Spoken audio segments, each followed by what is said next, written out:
How's it going, everybody, and welcome to episode 320 Master My Garden podcast. Now, this week's episode, it falls towards the end of National Tree Week, and National Tree Week is something that we've covered on the podcast before.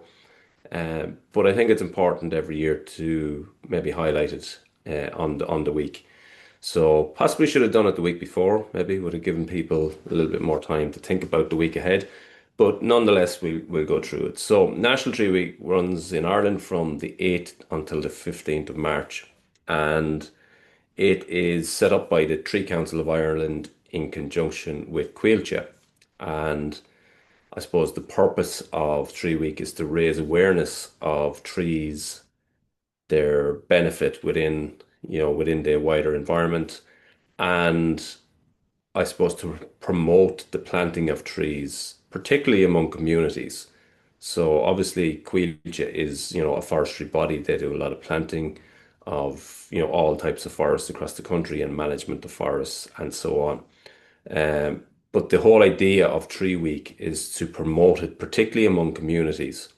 And, that encompasses things like town councils, county councils, community groups, allotment groups, gardening groups, sports clubs, anywhere where there's the potential for trees to be planted and added to the landscape, taking into account right tree in the right place and so on.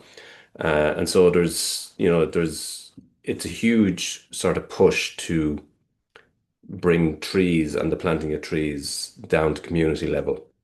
And this year, the theme of it is growing a greener future. And again, it is pushing towards that community uh, and getting down into communities. So that could be the local tidy towns committee where there's a patch of community land that is free, is available to plant trees in, and the Tree Council of Ireland in conjunction with Coillte, they donate trees to project like that.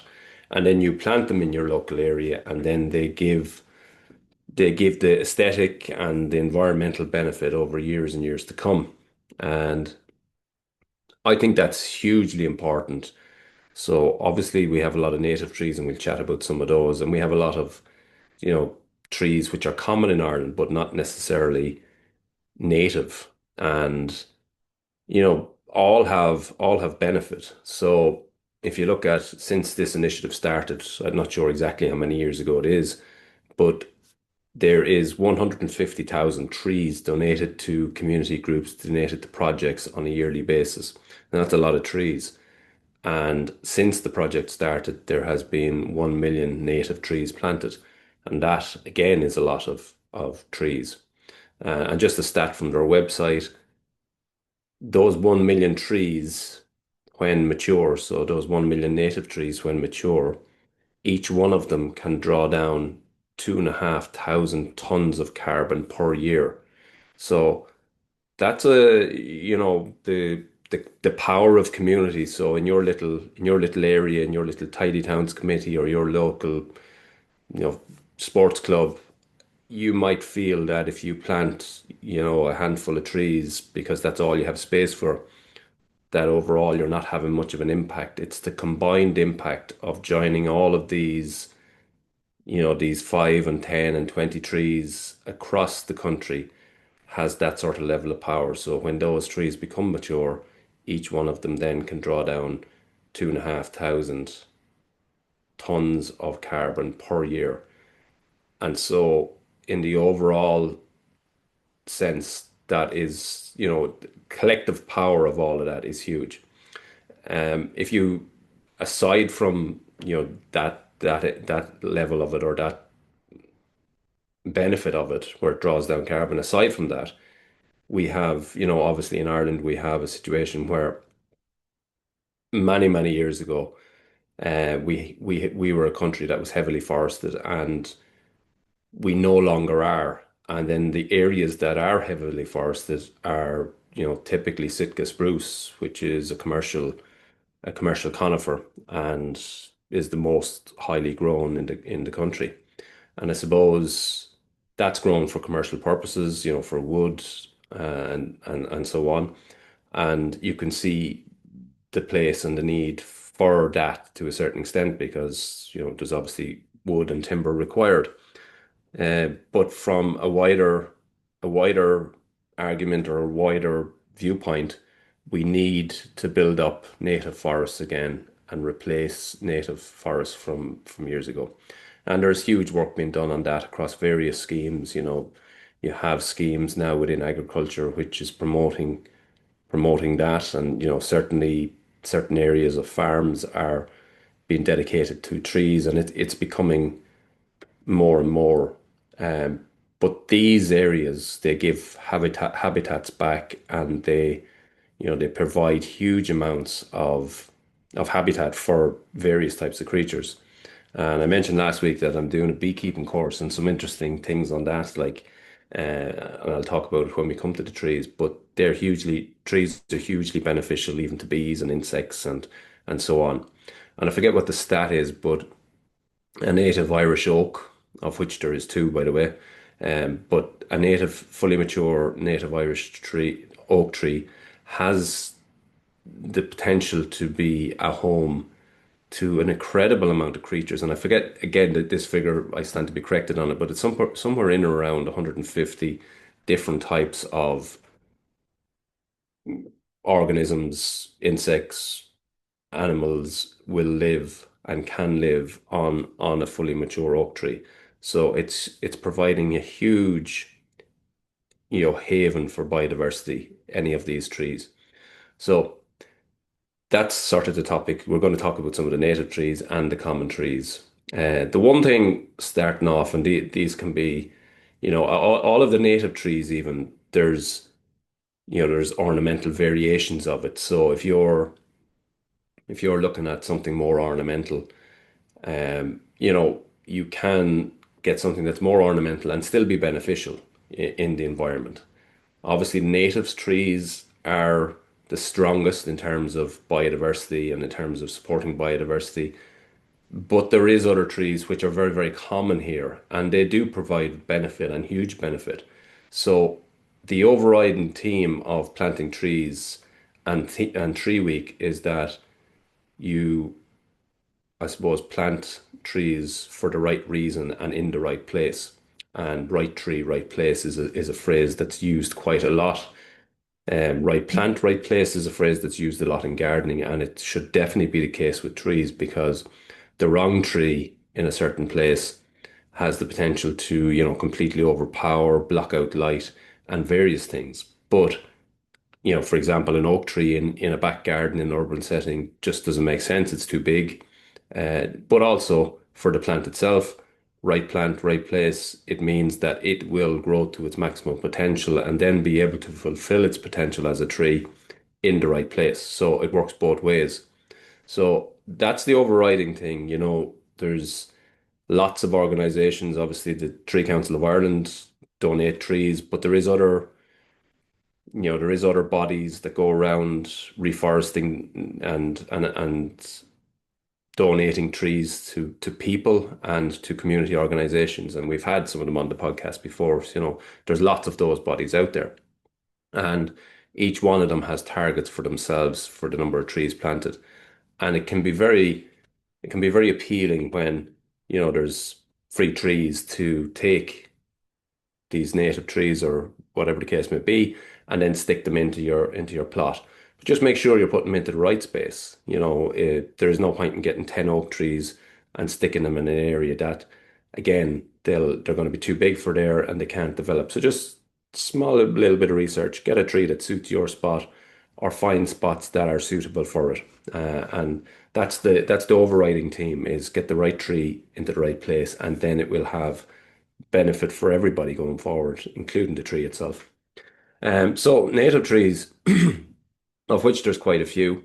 Um, there's variations of them and ornamental versions of them, but the true native ones, just to go through first. So alder is a tree, brilliant tree for very wet spots and exposed sites. It's often used, for that purpose. Really tough. Does take a lot of wind and rain, which we've no shortage of, especially this week. So a really good tree for wet areas. Not overly ornamental, but a beneficial tree for that type of an area. Next tree, and this list has been taken from the Tree Council of Ireland's website, so it is in alphabetical order. Many of these trees you will know really, really well.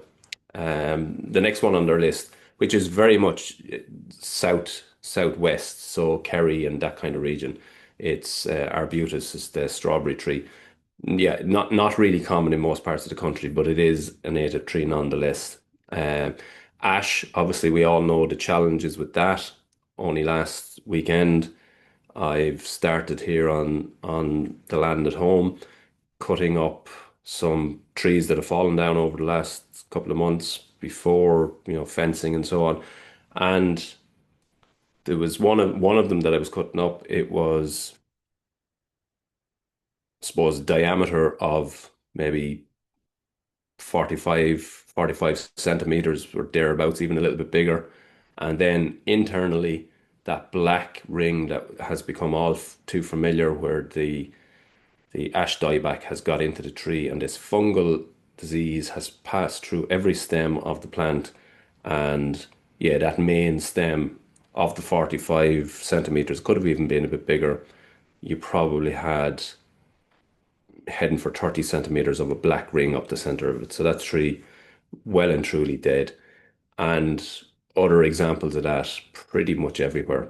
Um, there is trees that don't seem to be getting affected or are very not affected very badly. And I'm touching wood as I'm saying that. I don't know, is that just luck, or is there a certain strain that seems to be resisting it?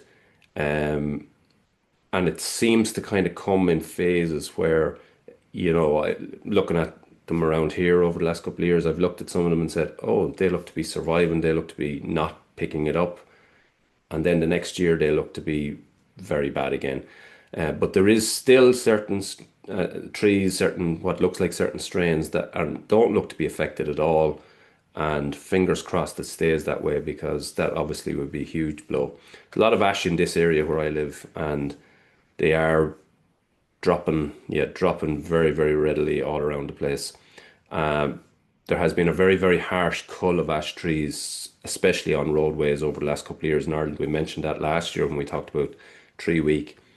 Too much so in some cases, because some of these trees looked like they were definitely okay and didn't need to be cut down. And when they were cut down, there was no evidence of that black ring that I'm talking about on certainly some of them. So ash, fingers crossed for it going forward. Um, hopefully that there is certain strains that survive. Aspen is another tree. It's basically the poplar tree. It's the native poplar. Again, really, really suitable for wet sites. And yeah, it's a soft timber, fast growing, all those things.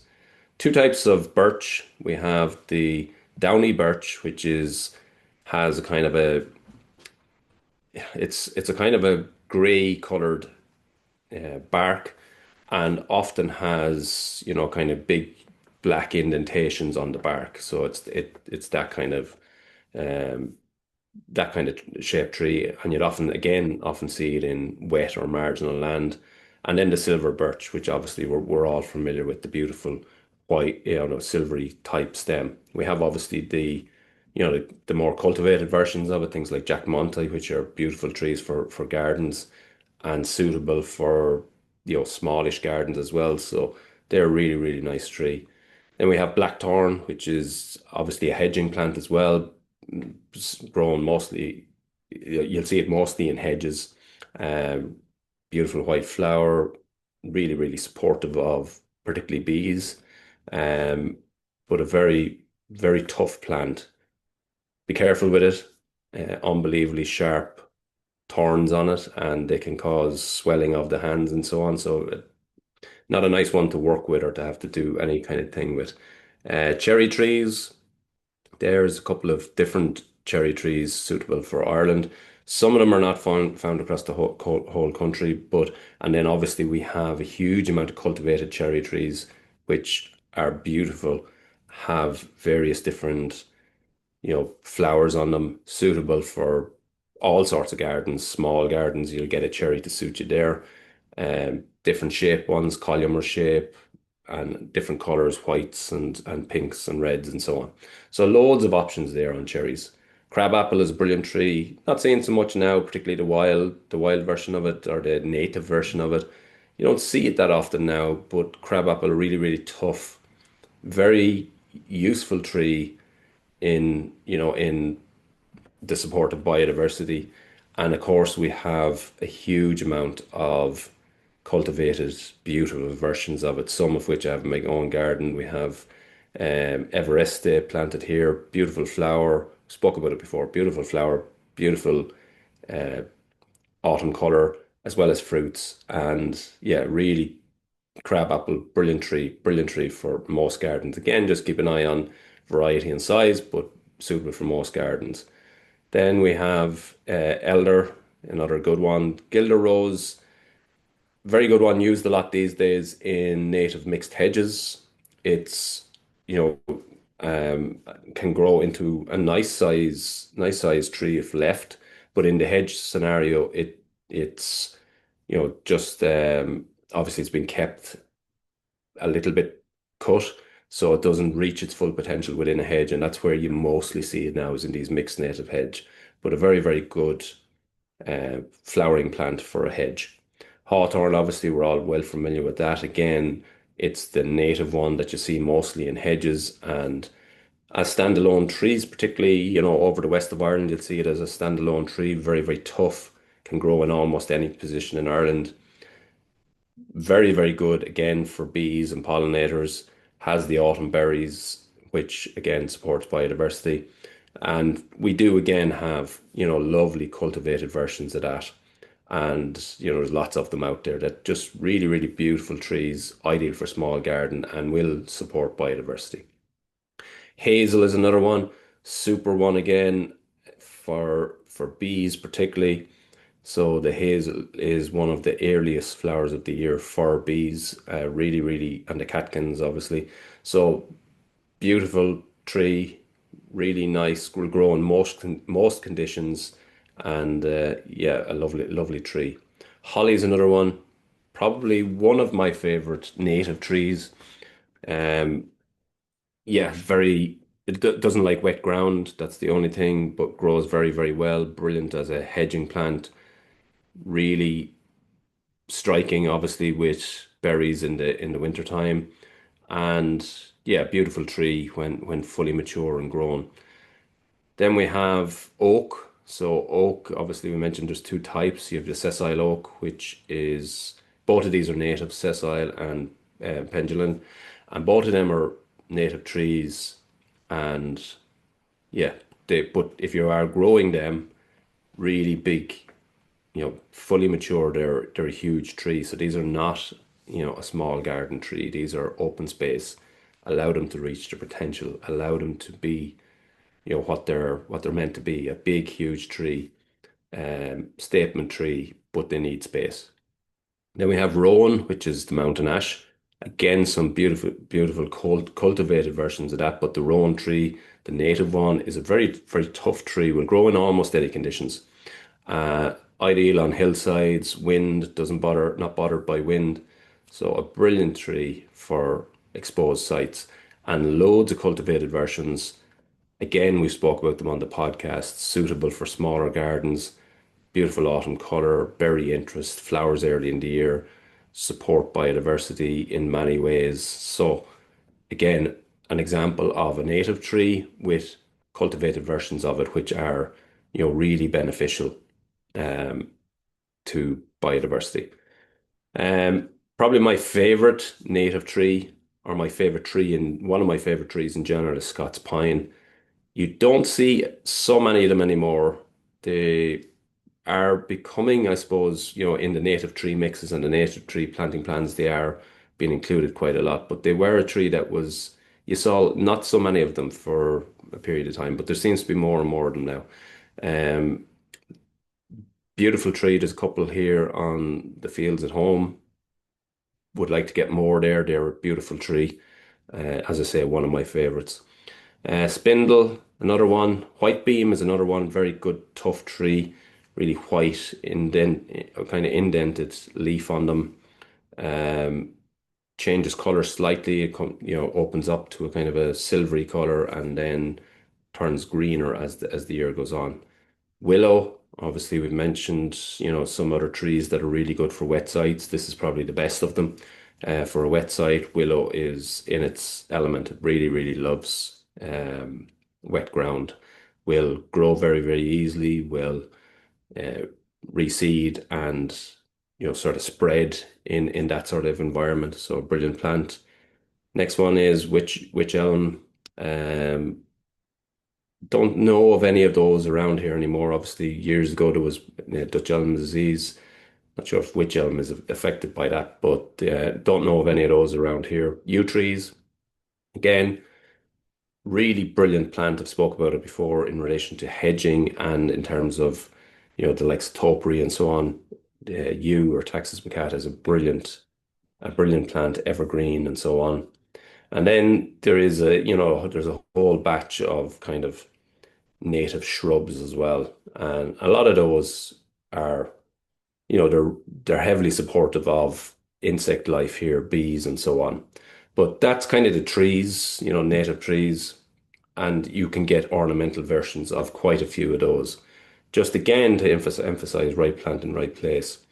And then there's a batch of trees which I suppose they're very, very common here. And in their, they're almost native at this stage. They're here that long. And a lot of old forests would have them. And we're talking about things like beech here. We're talking about chestnuts. We're talking about sycamore. Sycamore is hugely beneficial to bees. Um, because they're such a big tree, obviously, number one, so they can support an awful lot of bees. They have a lot of flower. They're very, very consistent. So some trees, depending on the weather, they can come in and out of flower very quickly, or sometimes they not come into flower at all, or the flower comes but only lasts a very, very short while. Whereas a sycamore is very, very consistent. No matter what we seem to get weather-wise, it's able to deal with it. So you have a very, very strong tree. It does self-seed. Again, it's a big tree. This is not a tree for a small garden, but yeah, hugely beneficial tree. Obviously, things like lime, again, huge tree, prefers dry ground. Very, very beneficial to pollinators and particularly bees. Again, things like larch, used a lot for its timber, a lovely tree. Like larch is a really nice tree, so it's a conifer, drops its leaf in the winter time, which is quite unusual in itself, and it's a beautiful tree. Timber is highly sought after. Yeah, another good tree. Hornbeam, again, will be one that would be here such a long time now that it would be almost considered native. I know it's not native, so before anyone pulls me up on that, these are not natives, but they are trees that are so common here and they're here for so long that they're well established and they have benefit, huge benefit within the wider environment. And definitely things like, as I say, sycamores, lime trees, they have huge benefit in the wider landscape. And all of them, pretty much, the likes of the chestnut and everything, they have ornamental versions that are suitable for smaller gardens and that will be beneficial in smaller gardens. So you have all of those type trees and variations of them that would be beneficial if planted in the right place. So I suppose that's kind of the overview of all the trees and tree week. It's an important week, as I say, should have covered it last week because it is running from the 8th to the 15th, and by the time this goes live, the episode is towards the end of that. But nonetheless, it's something that hopefully within communities will get people thinking about planting trees, take advantage of these opportunities to get trees for your locality, identify the right place, plan it a little bit, and then once you've identified the place, identify the correct trees for that, taking into account things like the ground, is it wet, is it dry? Do I have the space? For example, if it's a big area, can I get an oak tree in there or some oak trees in there? Or if it's a smaller area, what other trees could we plant in there that might be beneficial? So just consider the area, work together, talk to the Tree Council of Ireland or your local authorities. If you go to them, a lot of them will direct you to people who will give you these trees. So they're opening this up and trying to push it out into communities so that the benefit will be there for everybody going forward.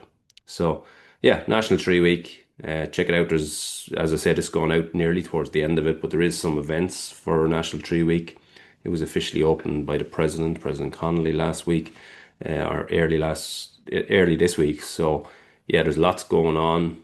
You might still catch some things in your area, but either way, the idea is to develop a community-based thinking around planting of trees and using spaces to reforest certain areas of Ireland. And very good initiative, running for years. 1 million trees planted since it started, and yeah, the other benefits, the wider benefits are huge as well. So that's National Tree Week. In other kind of things to talk about, the weather since we spoke last week has not got any better. We're really, we had some good days, lovely days, felt really, really spring-like, but then we're getting some really bad wind and rain and a lot of cold. I'm looking at the propagation bench in the tunnel and seeing on the max min thermometer, seeing highs of kind of 25 to 27 degrees, but also seeing down to 0 or zero point 0.5 or 1 degree or 2 degree at night. And you would have heard me saying on the podcast when we talked about, getting ready for seed sowing, it's that fluctuation. That's the real challenge for seeds. And when you're getting in a polytunnel, you're getting temperature variations down as far as 1 and up to 26 or 7 when it gets sunny. That's a challenge. You're getting cold, hot, and it can affect germination. It can affect growth once the germination has come. So if you are getting sporadic, maybe not wonderful results at sowing seed, that could be a factor. Um, the other thing is we're only a week away now from the second Grow Your Own Food workshop of the spring. I just have 3 spaces left on that. So if you are looking to go, brilliant response to the last one. It was a really great day. 14 people, which is the max I can take. 14 people, great information sharing, great learning. We sow seeds, we plant, going to be planting potatoes, going to be showing how to grow all the various crops, how to plan your sowing, how to ensure that you have crops all year round, how to set up your area if you're new to growing, how to set up at the start and how to get it right, and all of those things that will help you. So it doesn't matter whether you're a new grower, haven't grown before, or whether you are an experienced grower and just wants to tweak things or improve things. Some people had on the last one had been growing for a while, but were having certain challenges around different things in the garden and their tunnels. And yeah, we were able to sort of troubleshoot those and get them away with the knowledge to fix any issues that they may have. So yeah, looking forward to that. Just 3 spaces left. You'll find the link in the bio, and yeah, hopefully see a few more of you and get the maximum 14 people again. So yeah, that's this week's episodes. Very important week, National Tree Week. And I know lots of garden centres, lots of community groups are doing things to market. So yeah, I think it's important also that, I market here in the podcast. And that's been this week's episode. Thanks for listening, and I'll take the next time. Happy gardening.